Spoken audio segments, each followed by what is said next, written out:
Okej, folkens. Idag är vi här i virtual studion.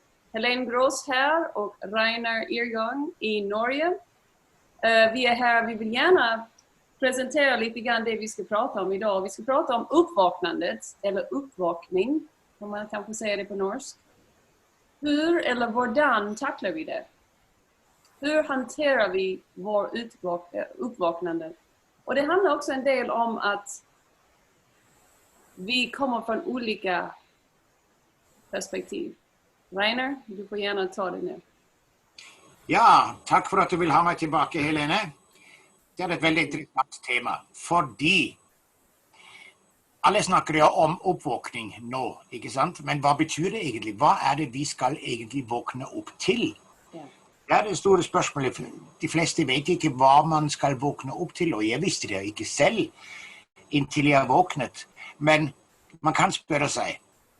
Hvis man i många år har tänkt på en ting och analyserat ett tema och värderat det som är det.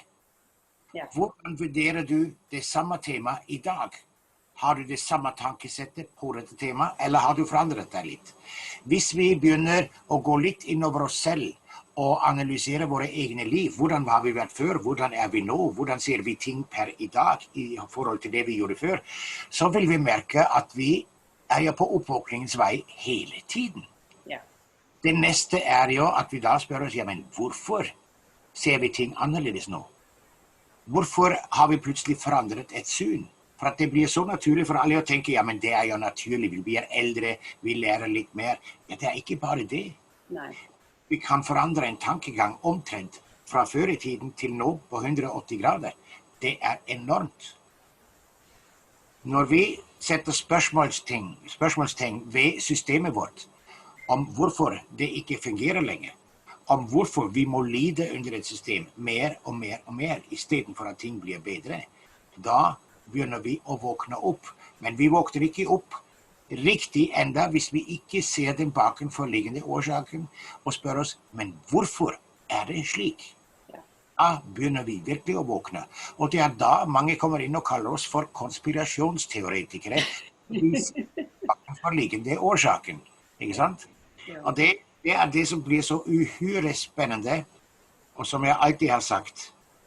Denna eliten som styr världen, kall dem vad du vill, om det är eliten, Illuminati, Bilderberger, you name it, spelar ingen roll.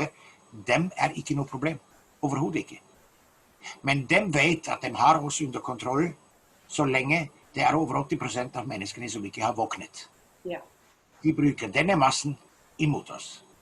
Och det är det som är väldigt viktigt, att vi också förstår att varje människa kommer att vakna på olika sätt. Vi kommer aldrig att vakna samtidigt. Men att verkligen kunna öppna upp sitt sätt att se på världen, det handlar om att man upplever den hela tiden annorlunda och verkligen är vaken till vad är det som händer där ute. Allt är inte så som det var igår, det kommer det aldrig att vara, för just som våra kroppar hela tiden förändras så gör vår värld och vår världsbild också.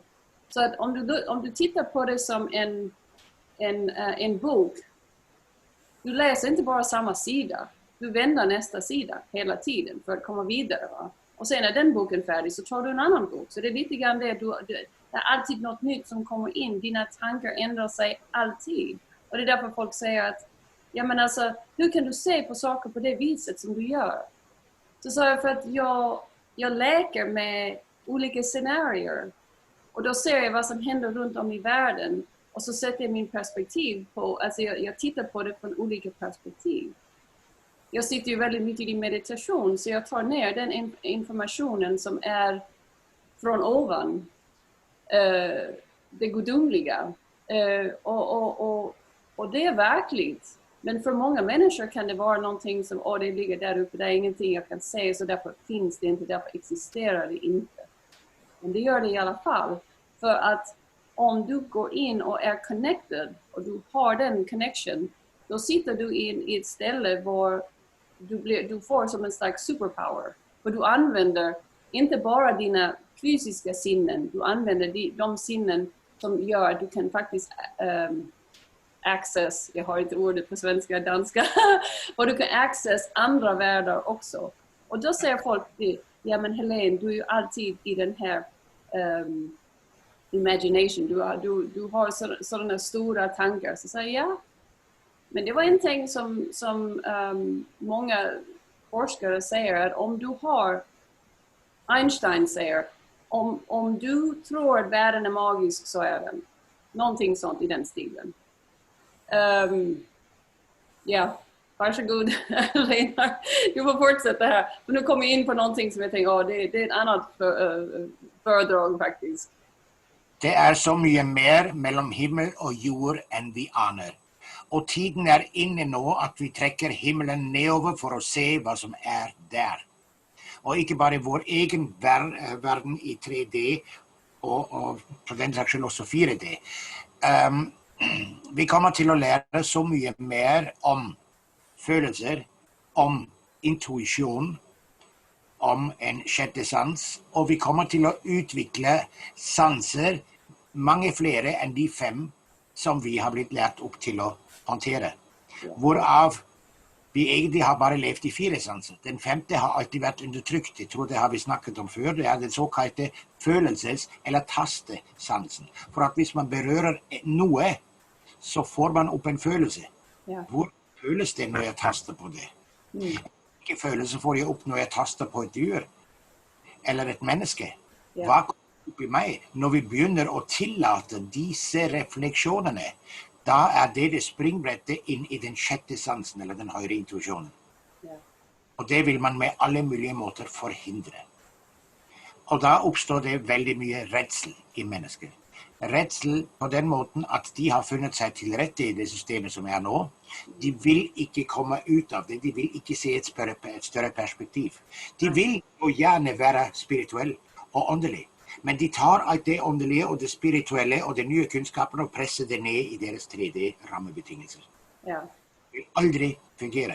Och därför är många uhyre rädda hvis någon snackar om ett större bilde. Och när jag säger ett större bilde, så må vi har tillgång till mycket viten här på jorden allerede, som är gömt bort. Vad heter det? De steintavlorna. Oh, ja. 20% är översatt och 80% är försvunnet. Det är någon som gömmer det bort. Zachariah Sitchin har översatt det själv och skrivit väldigt mycket om dessa tingene. Flera andra. I Popol Vuh, som är Mayas-bibeln, i Mahabharata, till och med i Bibeln, och boken av Enoch, som man inte har tagit med i Bibeln, är det förtällningar om utomjordiska, förtällningar om UFOR, som i hinduspråket kallar man för Vimanas.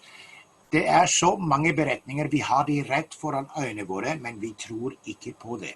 Nej. Exakt. Hvis vi inte vill se det större bildet, det vill säga den verkliga historien, bak den historien vi har blivit lärt upp till att tro, så må vi faktiskt bevega oss tillbaka cirka 400 till 500 000 år.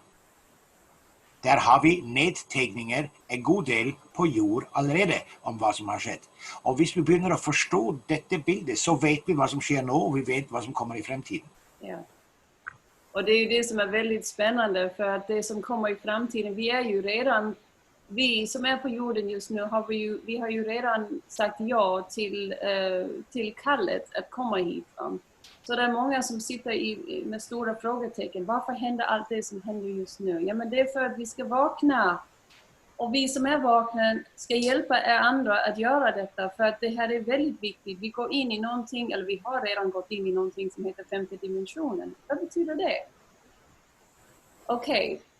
Om man tänker på den fysiska delen av oss. Det är det man kan se. Man kan se den fysiska. Det är 3 dimensioner. 4:e dimensionen är normalt var kyrkan har legat. Men vi människor, eftersom vi är på moder jord, hon har redan hoppat in i 5:e dimensionen. Hon har gått in i en del i det kalla yoga, som man säger i Indien. Va? Du kan slå upp det. Här, vi ger dig lite tips, men gå in och researcha själv. Va? Men hon är inne i 5:e dimensionen, och 5:e dimensionen handlar om att öppna sitt hjärta. 5:e dimensionen om att bli av med rädsla. Så just nu så är det mycket rädsla som har kommit till ytan. Men vad kommer att hända nu här? Det är att vi kommer allihopa gå in och connecta med varandra. Det är därför den här distansen är inte någon bra sak heller. Vi ska connecta med varandra. Vi behöver egentligen inte vara i varandras närvaro, även om det vill man ju gärna vara. Men man kan connecta med hjärtat. Vi är alla connectade med hjärtat. Det finns ju ingen disconnect där. Men vi connectar på det hållet. Och när vi är i femte dimensionen, då är det kärleken. Det finns liksom ingenting annat. Det är kärleken. Det betyder det också sannheten. Sanningen kommer fram från alla håll och kanter. För det ljus som kommer in nu från solen och från stjärnorna just till oss. Det ljuset är här för att ta bort allt negativitet och allt fear, rädsla. Ta bort allt sånt. Det är det vi upplever just nu, som vi ser kommer till ytan. Det kommer också till ytan på människorna. Det finns intressanta upplevelser som jag själv har haft. Hvor jag gick spacertur med hunden min i skogsområdet här i min bakgård, kan du se. Vi är väldigt gott känt där.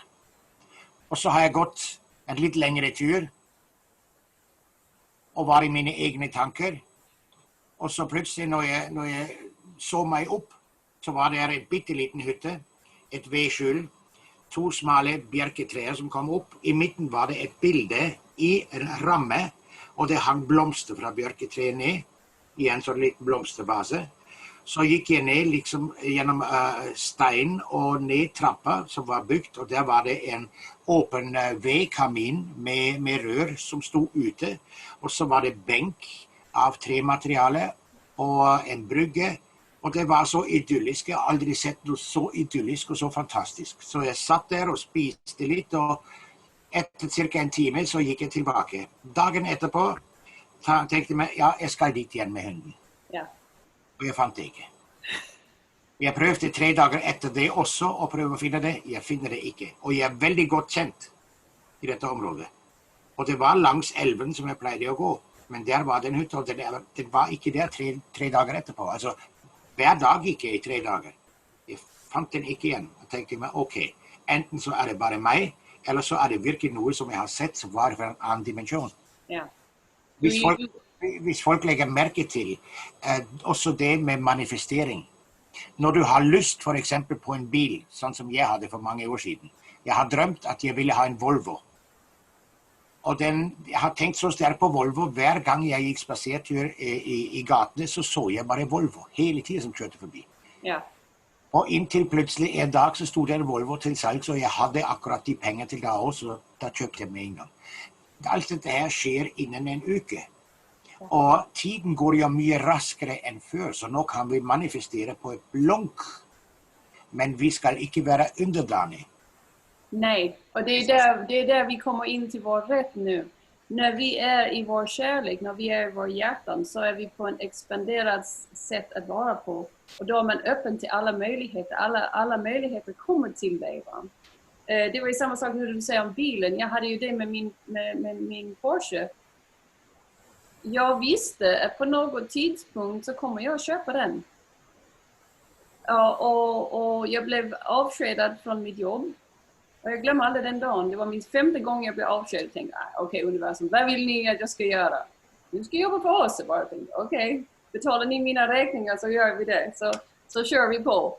Och då gick jag in till Porsche dealershipen, så tänkte jag ska göra någonting roligt den här dagen. Istället för att känna mig lite illa så ska jag göra något roligt. Så jag gick in på bilhandeln. Och så sa jag, har du en röd Porsche med ljus interior? Nej, det hade de inte. De hade gråa, svarta, du vet.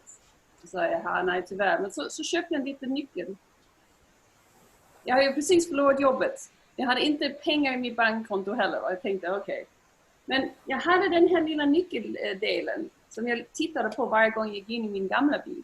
Och så ett par månader senare så började min gamla bil säga, Helene, nu ska du faktiskt uppdatera air conditioning, du ska uppdatera det. Jag satt där och tänkte, det är mycket pengar.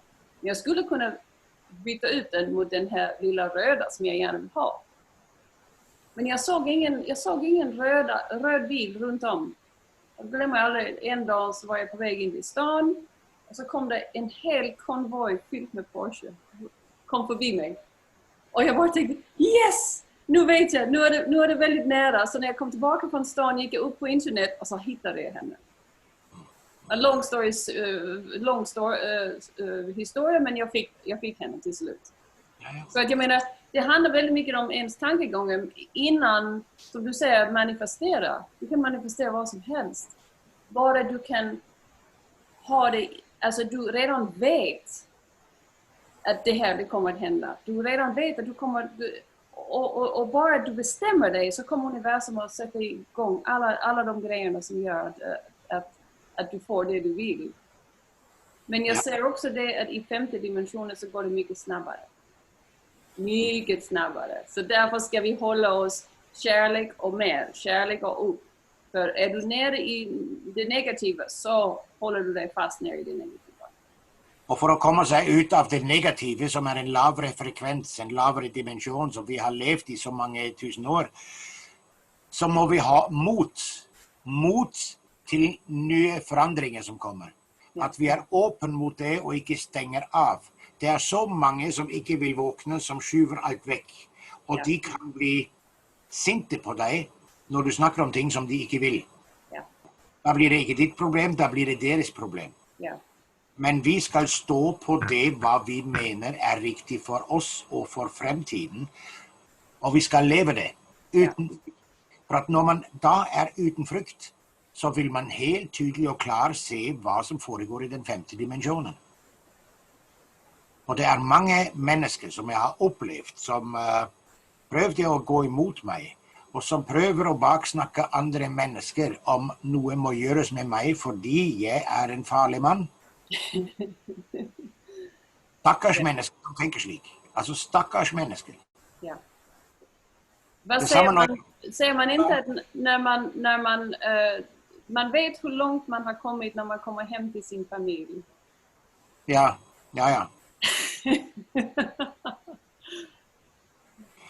Det är också det att många folk vill gärna vara alternativ eller spirituell. Men det är vissa ting den inte liker att höra. Ja. Den erfaringen har jag gjort när jag fortalt till någon och i föredraget också om adrenokrom.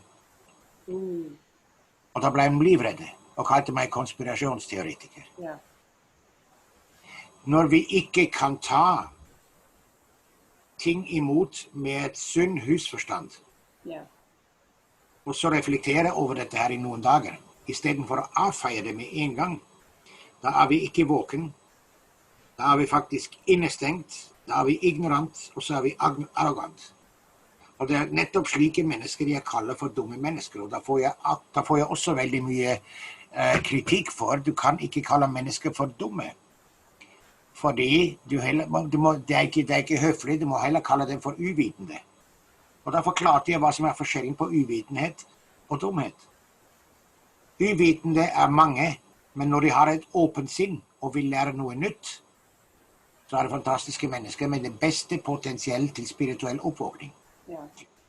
Visst det är människor som är uvetande och inte vill lära något nytt, då är de ignorant. Ja. Och visst de dessutom bara vill pressa sin egen mening ner över huvudet på andra människor, så är de arrogant i tillägg. Ja. Och det är stockdumma människor för att de kommer till att gå under. Det är bara, alltså, jag är färdig med att ta på folk med silkehandskar. Ja, och det förstår jag. Det är många som säger det. Det är många som har sagt det till mig också. Men eftersom jag jobbar professionellt med att coacha folk, så måste jag ju hela tiden inse och försöka se var de kommer ifrån. Vad är det som har lett till att de är så stängda? Och många gånger är det rädsla. Rädsla för det som inte är bekant. Det som man inte har upplevt. Och det som familjen. Mycket är det familjen. Och i USA har vi många djupt religiösa människor som är totalt förbländade. Och det är det enda som fungerar. Jag har haft dödshot för det jag har sagt här. Men då har jag också förstått att det är för att de själva lever i rädsla. De lever i synden. De är syndare. De kan inte bättre. Prästen säger att jag är en syndare, men då är jag en syndare. Och den tror jag inte alls på. För om jag går runt och säger till dem, jag är ju faktiskt, jag är ju präst också, va? Men det är Universal Life Church, så det är universell, va?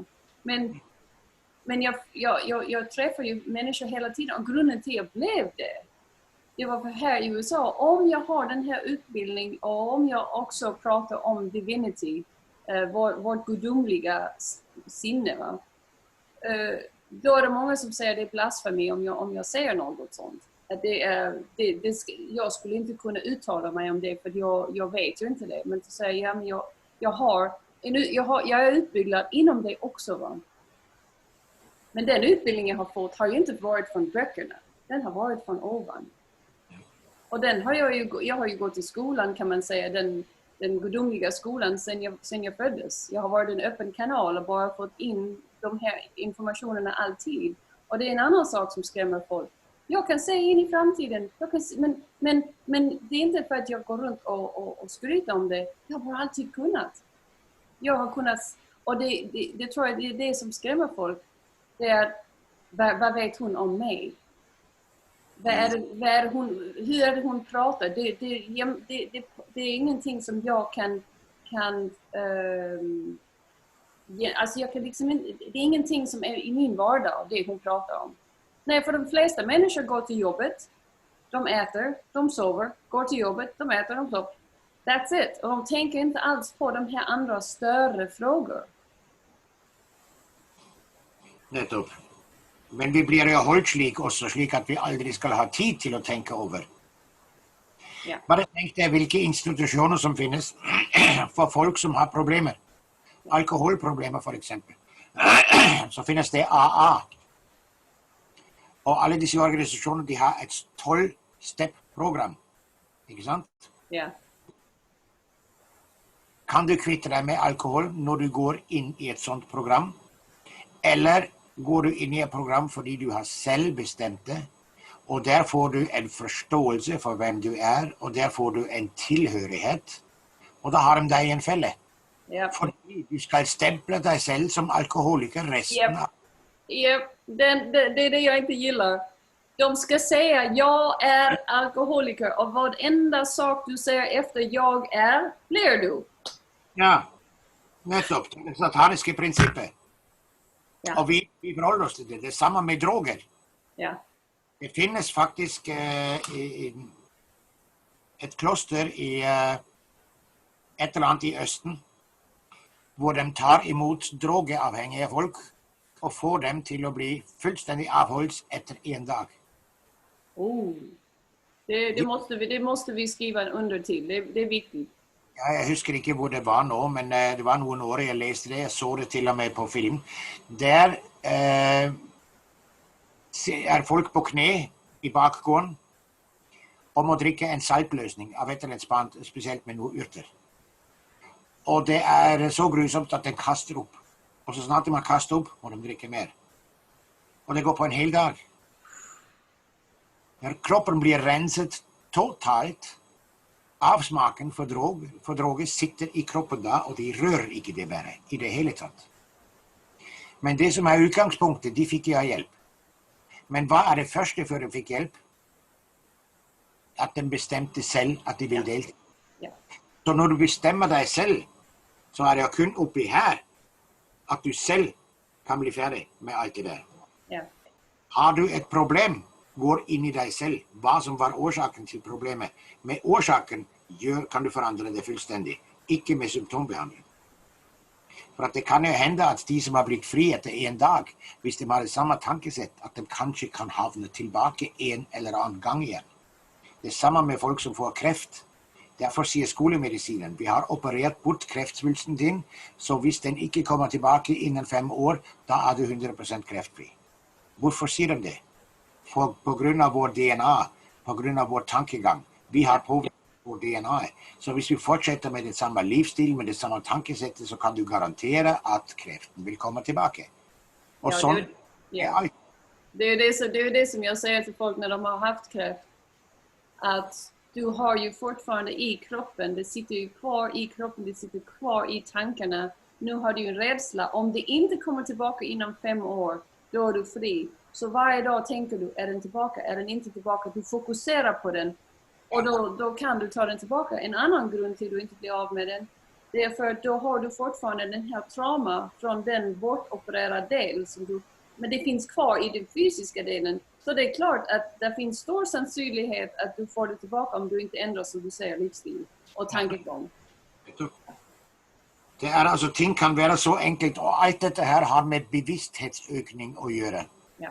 Därför säger jag, alla problem som vi har med systemer, med pengesystemet, med rättsväsendet, med personliga problem, då må vi alltid gå till orsaken och inte till bara symptombehandling.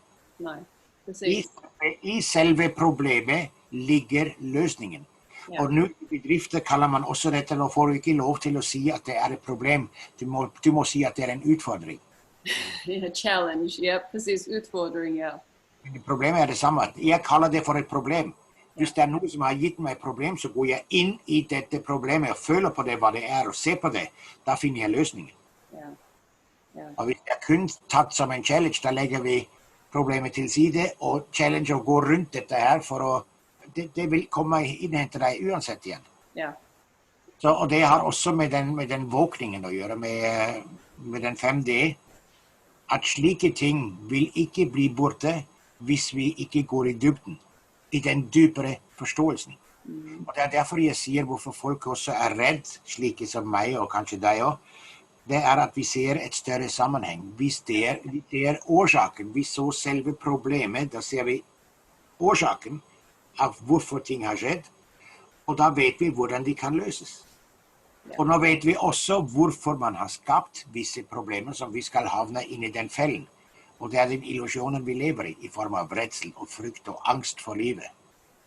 Ja, och det är ju sånt som inte vi föddes ju inte med angst. Vi föddes inte med rädsla i våra kroppar. Vi föddes som kärlek. Tänk dig, vad sa du? Tänk dig ett barn. Ja. Ett litet barn spör mamman sin. Mamma, varför är det slik? Och mamma svarar. Och barnet spör, ja men varför det? Och så svarar mamma igen. Och så går det fram och tillbaka. Och barnet spör hela tiden, ja men varför det? Och mor har inte något mer svar, så för jag har sagt det färdigt. Vi ska vara som ett litet barn. Vi ska spöra så många spörsmål till vi kommer till orsaken. Ja. Då har vi sett det. Men det var ju det jag gjorde i skolan. Jag frågade och mina lärare gillade inte mig. Jag pratade alldeles för mycket. För jag ställde frågor till allt. Historia, till alla grejer de sa. För att jag kände att det var en skriptad lärning. Att vi lärde någonting som kom någon annanstans ifrån. Och hon bara mer eller mindre läste det som var i boken. Alltså, inte allt man läser eller ser är sanningen. Man måste verkligen kunna, och det ser vi nu.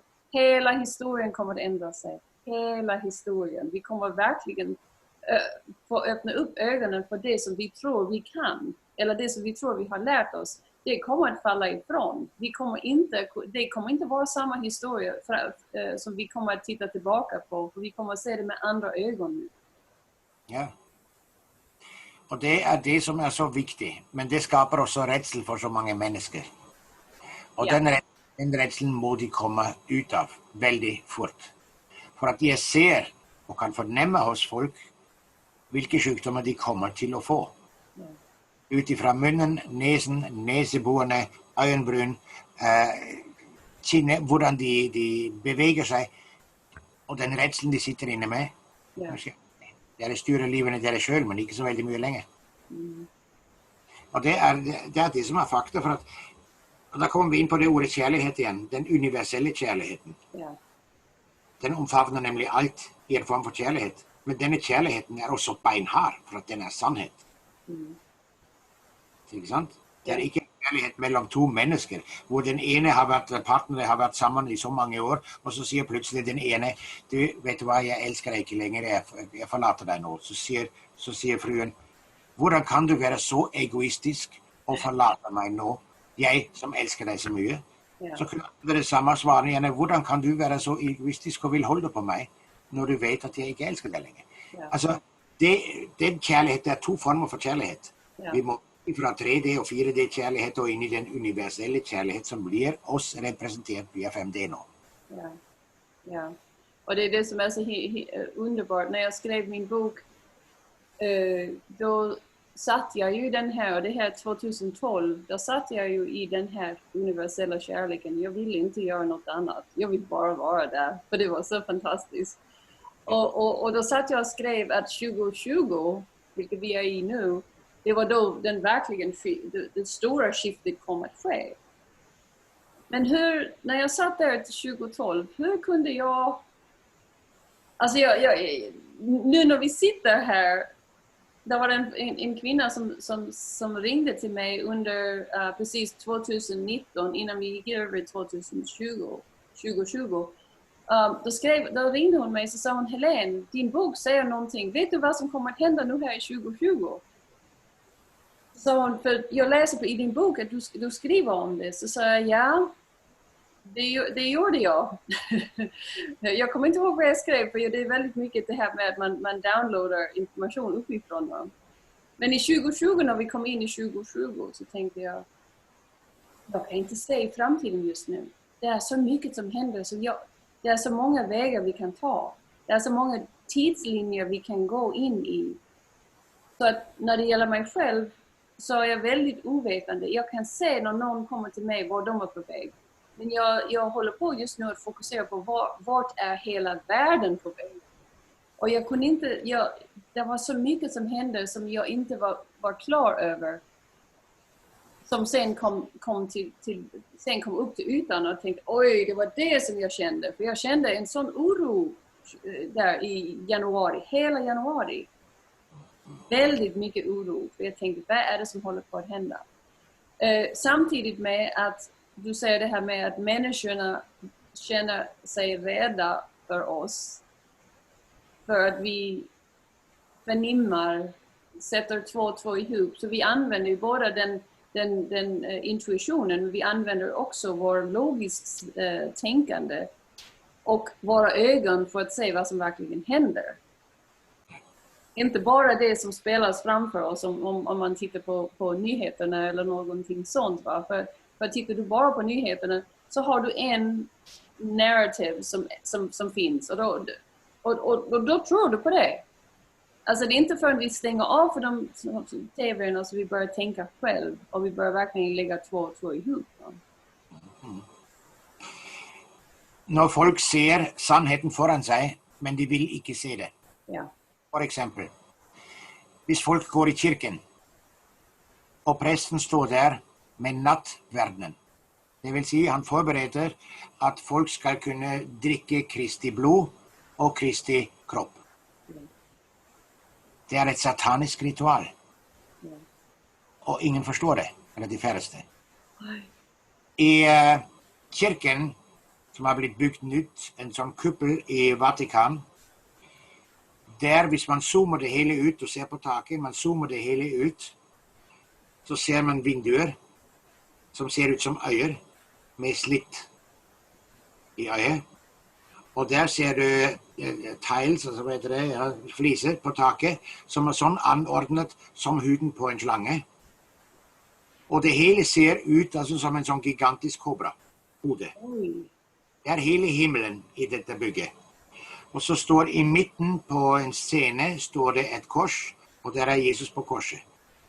Bakenfor der står det i kopper og metall smidighetsfigurer med satanistiske trekk. Det betyr jo egentlig Satan har tatt kontroll over Jesus. Vi styrer han, og vi styrer dere. Og vi lager et satanistisk ritual ut av det. Og de færre forstår det. Og de vil ikke forstå det, for de vil ikke se det. For at de har trodd på det gode hele tiden. Og er egentlig med på å fremme en satanisme. Spesielt nå, når all sannheten kommer ut om hva Vatikan har gjort med barnemishandling, med child sex trafficking, og så videre, hvor de er høyst involvert i. Til og med det blir fornektet. När folk inte vill se det så vill de få en brutal uppvakning. Men för det sker så vill de bli våldelig. Rätt och slett att angripa personer på alla möjliga måter. Ja. Det vad som sker här på jorden nu ser jag väldigt enkelt. Förr så hade vi valg mellan olika vägar. Med en bil på en motorväg. Och så går det en väg dit och en annan väg en annan riktning. Och den riktiga vägen går i mitten. Och så kunde vi ha kört fel. Ja. Vi gjorde inte det. Vi höll oss på den rätta vägen. Så det enaste de negativa kan göra nu, det är att laga massa hull i asfalten så att det blir en upprig väg att gå och köra på. Ja. Det enaste de kan göra nu. Ja. Och det är som är uppvakningen av människorna att göra. Så därför ber jag så innerligt för alla de som håller sig så lukket och stängt och inte vill se ting, öppna det fortast möjligt. Ja. Eller så Men det kan vara skrämmande. Det kan ju vara skrämmande att öppna, för plötsligt det livet man trodde man lever är ju totalt falskt. En eller annan dag så må man se sannheten i ögonen, för att denna sannheten har förespeglat oss de sista 30-40 åren. Och nu de sista 5-6 åren krass, meget speciellt. Och om man ännu inte vill se det, då är man ignorant och arrogant. Med andra ord, dum. Ja, men jag tror det som du sa innan med hänsyn till att du gick in i en annan dimension. Det gör vi ju varje gång vi sover. Ja. Våra kroppar ligger kvar, men våra själar går upp i andra dimensioner. Det som var skrämmande för mig för inte så länge sedan när jag började vakna upp över allt som händer runt om med hänsyn till. Jag har varit vaken väldigt länge, men jag spetsade öronen och verkligen tittade på vad det var som hände. Det var med den här vaccin och när man kunde se att vi blev förorenat genom luften med chemtrails, genom maten med GMO, genom tankarna med TV och programmeringen, genom frekvenser, genom våra telefoner, genom våra så kallade smart-telefoner som man är tvungen att titta på, så det är face recognition. Jag menar, herregud. Alltså vi är ju bombarderat på alla håll och kanter, och till slut så känner man sig, det var grunden till att jag inte bor inne i en storstad, det var för att jag vill inte vara för påverkad. Grunden till att sedan 2007 jag inte har haft TV, det är för att jag inte har velat bli påverkad, helt enkelt. Alltså, det handlar om att dra sig tillbaka och verkligen titta på vad det är som håller på att hända runt om dig. Om man inte tänker för länge, vad som händer är att man blir en kokt groda. Det här med att man, du kan föreställa dig att du har en panna, du har eld under till vatten och så sätter du en groda in. Det är lite kallt i början. Så tänder du upp för elden lite mer så blir det lite varmare. Och sen tänder man upp lite mer så blir det som en sauna. Grodan han simmar framlänges, baklänges, har det jättebra, va? Och sen plötsligt så sänder man det för långt upp. Då har man kokt. Och då kände jag lite grann att hela mänskligheten höll på att bli en kokt groda, eller många grodor. Men det som var intressant, det var att vi hörde ju, vi kände det. Och jag kan tänka mig, många har faktiskt tänkt, ja men det här är ju förfärligt, det som händer runt om i världen. Så det är mycket bättre, jag tittar på TV, dricker min kaffe och inte ens tänka på det. Men just nu behöver vi alla människor till vakna. Verkligen. Och öppna upp, i alla fall för ditt tänkandet. Öppna upp och se vad som händer och släcka för nyheterna. Det menar jag verkligen. Ja. Alltså att de må vakna, det är ju för deras egen skull. Ja. De vill få det förfärligt vanskligt och de rätt och slett vill inte kunna överleva i en så pass hög energetisk nivå som den 50 dimensionen är. Föreställ dig detta här, vi går från ström, så vi känner att styrkan på ström är 220 eller 240 volt. Och plötsligt så går vi in i 1000 volt. Ja. Vi vill inte tåla det om vi inte förbereder oss. Nej, precis. Och det är en av grunderna till att man ska bli av med de här negativa tankarna som har en lägre frekvens. Och när man har negativa tankar, lägre frekvens eller lägre emotioner, det är då att man kan skapa sjukdomar. Nettopp. nettopp. Du kan si at det viktigste våpenet for de negative er jo å styre oss med frykt. Ja. Og så kommer dette med stråling i tillegg og med genmanipulert mat og sånt, altså fra alle hold. Men holder frekvensen oppe, så vil ikke dette være noe skadelig for oss. Vi kan neutralisere det meste i kroppen vår uten noen problemer. Ja, precis. Vi går heller till skolemedicin och sluker kemikalier. Det finns ju någonting som heter frekvensmedicin. Ja. Och jag använder det väldigt mycket i min praxis. Höjer du frekvensen, det är som att man kokar vatten som inte är ren. Man kokar det och så blir man av med orenheterna. Det är lite grann med detsamma. Så det som många går igenom just nu för att de inte är förberedda på det, det är allt det här negativa tankar och emotions kommer upp till ytan för att vi är inne i en högre frekvens. Och då kan det inte stanna kvar i kroppen, man kan inte pressa ner det längre. Så folk ringer till mig väldigt, väldigt mycket för att de säger, varför mår jag så dåligt? Och då säger vi, okej, ska vi gå tillbaka lite i tiden? Det är en massa saker som har hänt med dig i kampen när du var yngre.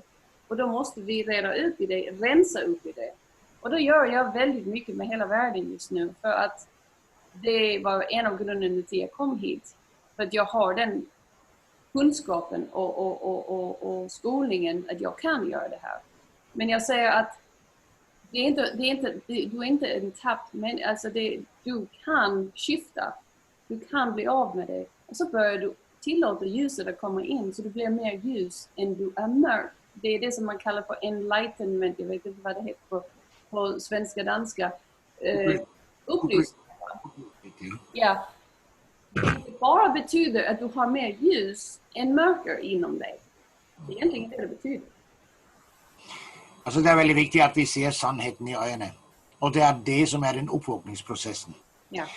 När vi förtränger ting, när folk kommer med problem till dig, så där gör det egentligen riktigt. Du prövar att glida dem tillbaka till orsaken. Och det är egentligen att spöra, jag har spurt igen. Hvorfor är det en konspirationsteori, menar du? För det är tull, det kan inte vara slik. Och då är jag som ett barn, hvorfor det? Ja, det må du skjønne du också. Så, hvorfor det? Jag spör hela tiden till de folka blir sint. Ja. När de inte vet längre, då kan jag haka in och fortälla för det kan vara sån. Det är det du inte vill se på. Ja. Och så länge du inte vill se på dessa tingene, så må du inte undra dig att du har de sjukdomarna som du har per idag. Ja. Ah, det är bara tull. Då kan du tro vad du vill. Du kan tro, folk må få ett litet chock. Ja. Få en liten sannhet slängt rätt in i ansiktet för att lite grann av det sitter sig fast i underbevisstheten och det kommer till att arbeta med den. Ja. Det är som att du planterar ett litet frö. Ja. Det börjar växa och spira. Så att i början så är fröet i mörker. Och sen vattnar man det lite grann till och så kommer det upp till ytan. Så ja. Folk kommer att vakna, många kommer att vakna. Jag märker ju de yngre som jag jobbar med väldigt mycket. Många av mina studenter, de är väldigt vakna. Jag hade ett väldigt intressant samtal med en av mina studenter igår. Han sa, Helene, jag vet att jag har jobbat med dig länge och jag har haft en viss betalning. Men jag vet att jag fick till mig i meditation här den andra dagen. Jag fick till mig att du tar mycket mer betalt nu för du är mycket starkare. Så nu vill jag gärna ge dig det. Så att jag känner att det är en energi, kan man säga, givande och tagande. Så det är lika. Och då var jag väldigt stolt över honom. För jag sa till honom, ja det har du rätt i. Jag har aldrig riktigt velat be om mer. För jag vet att du är din situation. Så sa han, ja men min situation är mycket bättre nu. Tack vare jag jobbar med dig. Så nu kan jag betala dig det du är värd. Och det känns rätt. Det känns fel för mig att inte betala dig det du är värd. Så han skickade mig en hel massa pengar. Bara sådär. Jag bara tänkte, wow. För han ville att han säger att när du jobbar på så hög nivå som du gör så vill jag honor. Vad heter det på danska svenska? Honor. Jag vill honor you for your ability. Och ära dig, ja. Ja. Ja. Jeg er rädda. Ja. Det ser du, altså, universet arbeider på denne måten. Du vil alltid få igjen. Ja. Og det er det som er det flotte når folk opplever dette her mer og mer, så vil de stole mer på 5D. De vil stole mer på godheten i menneskene. De vil slutte å være så veldig skeptisk. Man åpner seg lettere, og forståelsen kommer mye lettere til en. Ja. Når man først har åpnet seg bitte lite grann, da er resten ikke så vanskelig lenger. Nej.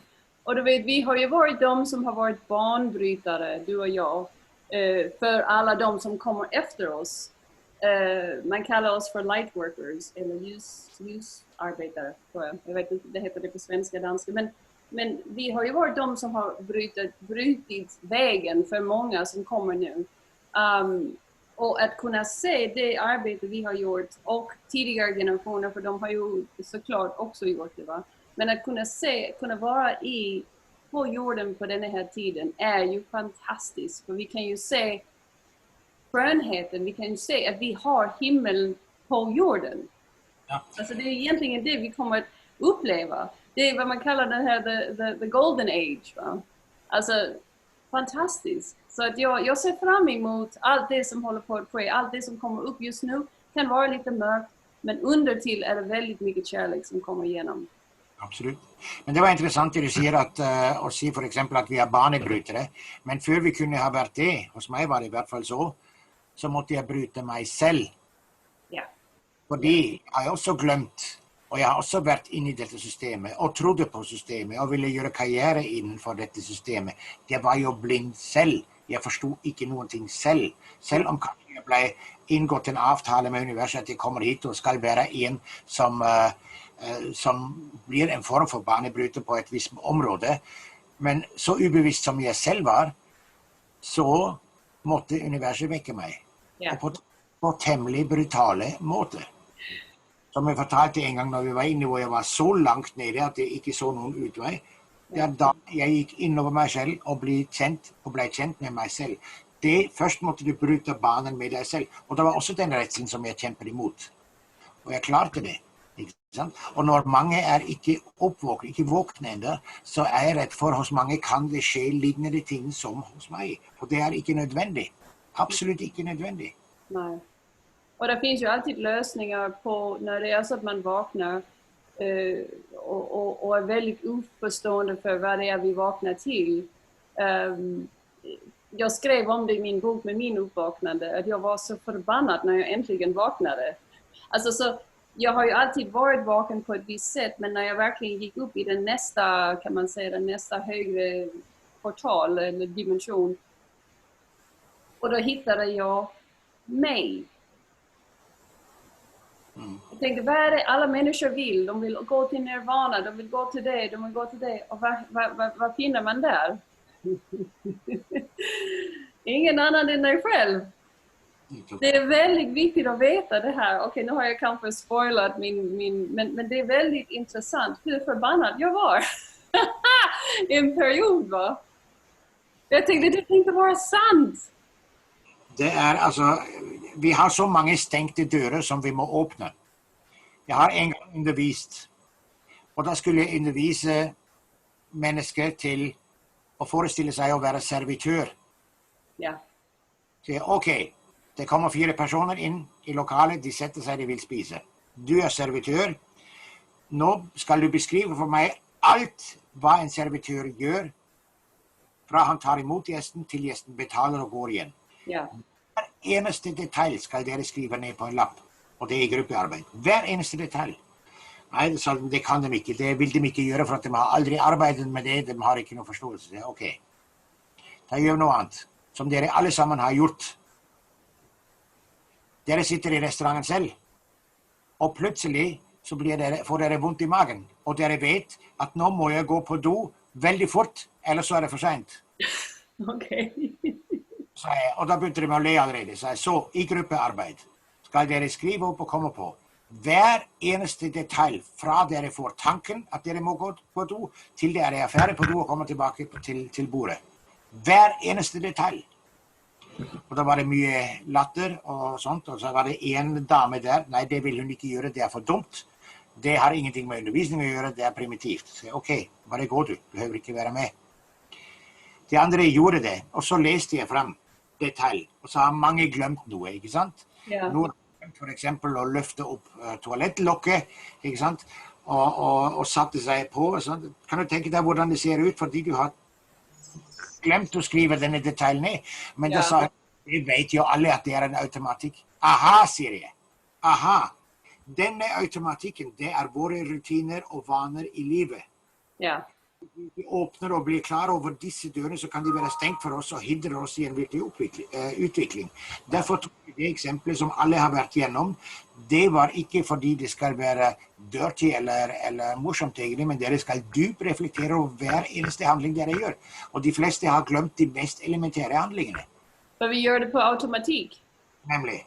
Ja. Och livet vårt, det är lagt in i skinnet, och vi är inte klara över vad som är hindringarna och varför de är där.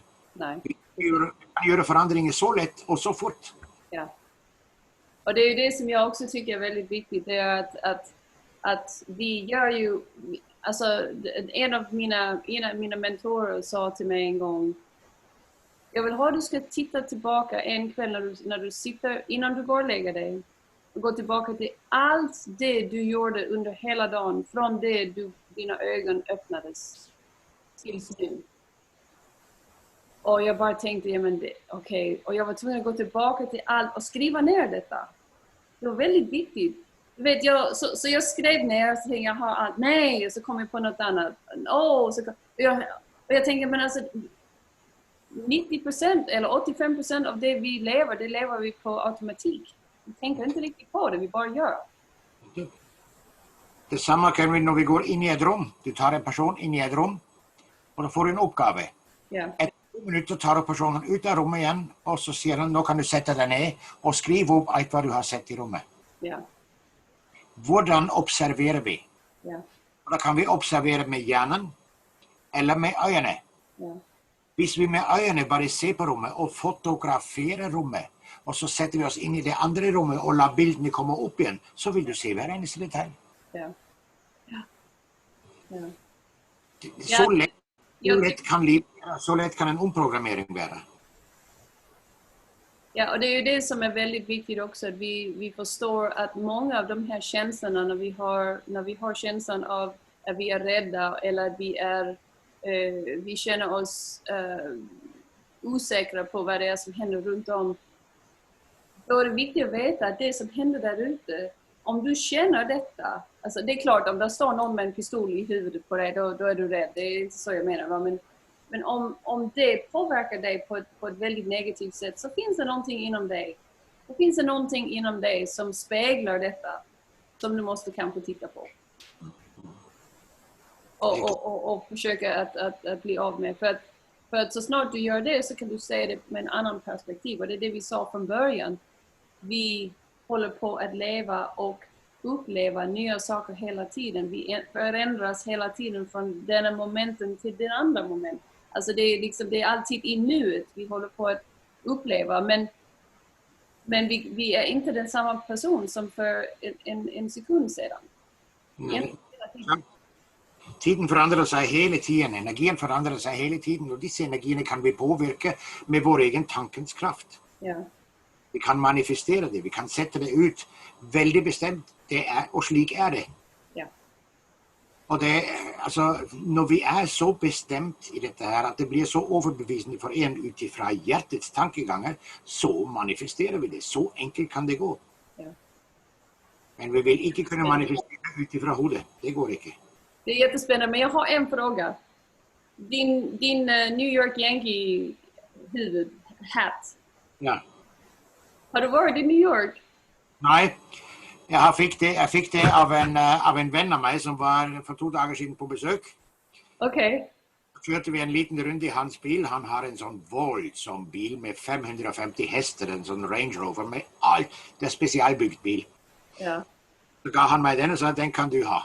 Så jag okej. Så då går jag med den här runt, inte sant? New York är också ett sted som ska vakna skickligt. Ja. Det är i färd med att ske ganska mycket där. Ja. Så, och det blir lite spännande att följa med vad som sker den närmaste framtiden i alla delstater i USA. Och också det vad som sker nu i Tyskland. För att nu har det massor människor vaknat upp i Tyskland och accepterar inte det som föregår längre. Nej, det blir spännande. Så Tyskland kommer till att förändra sig. Tyskland vill bli ett suveränt rike igen. Det är så säkert som armen i kyrkan. Oj. Det ser jag fram emot. Då blir det världsfred. För att ingen har en anelse på varför akkurat Tyskland är så viktig för världsfreden och för den utvecklingen framöver. Ja. För att där har det en högre bevissthet för. Ja, och den är på väg tillbaka. Jag har en kusin som bor i Berlin. Ja.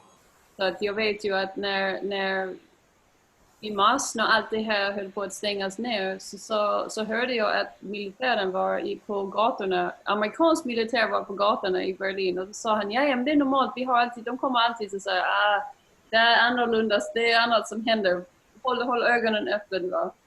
Men ja, det blir spännande, det blir väldigt spännande att se. Jag ser fram emot allt det här som händer på världsplan, det är fantastiskt, och också på mänsklig plan.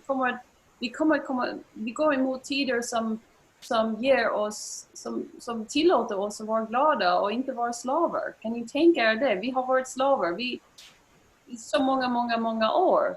Nu kommer vi få den verkliga friheten som vi alltid har pratat om. Men det håller på. Har vi varit med den Stockholmssyndromen i många tusen år? Att vi har börjat att älska våra slavhandlare, våra slavbedriv. Ja, precis. Och så lever vi i ett slaviskt system, energin blir dratt utifrån oss och så prövar vi att finna en partner i kärlek där vi kan beröva varandra för energier. Ja. Och det kommer inte att fortsätta, så det är det som håller på att ändras. Ja. Så för vi kommer att vara kärlek, vi kommer inte behöva det från någon annan, vi kommer bara sprida det. Nettopp. Okej, mina kära. Rainer, har du något sista du gärna vill berätta? Eller? Egentligen inte. Jag tror vi har pratat ganska mycket idag. Kommer massor fram. Vi tar det hela nästa gång. Men en ting kanske kunde jag säga. Ja. Visst det menar att uppvakningsprocess, visst det inte vet vad det ska vakna upp till, det är bara att sätta spörsmålstecken vid allt. Speciellt med TV, nyheter om vad som blir presenterat. Pröv att snu det 180 grader, hur ser den andra sidan ut. Ja. Så vill det få ett större bild. Ja, och det tycker jag är väldigt, väldigt smart. Och det är ju precis så som jag gjorde som väldigt liten. Så jag har ju alltid varit ifrågasätta allt. Men med det vill jag säga tack så mycket, Rainer. Och jag tackar alla er som lyssnar. Och igen, har ni några frågor, spörsmål, snälla skriva dem. Och också donationer är vi tacksamma mot också. För att vi vill gärna fortsätta med att ge den här fantastiska informationen. Om du tycker om det och det resonerar med dig, så verkligen ge oss ett like, subscribe, alla de där grejerna. Va? Och vi har vår information under till om ni vill connecta med oss eller kontakta med oss. Okay. Tusen tack, Rainer, för dina fantastiska bidrag, och tusen tack för alla er som tittar på. Mycket, mycket kärlek.